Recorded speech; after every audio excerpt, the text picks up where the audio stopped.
In this guide, we're going over how to fix Black Ops 2 stuck on fetching online profile PS5.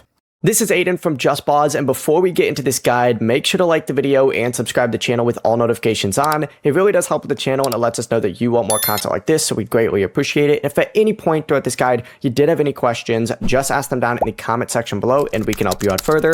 I'm going to be doing my best to reply to every single comment down there. First, go ahead and check the Activision Online Services page in the PlayStation Network status. If either of one of those is experiencing an outage currently, the game may not be able to load your profile. If the servers are online though, close Black Ops 2 and restart your PS5, and also restart your router, and whenever possible, connect to your console using an Ethernet cable. Then go ahead and go to Settings up in the top right, scroll down, select Network, hit Connection Status, and go to Test Network Connection.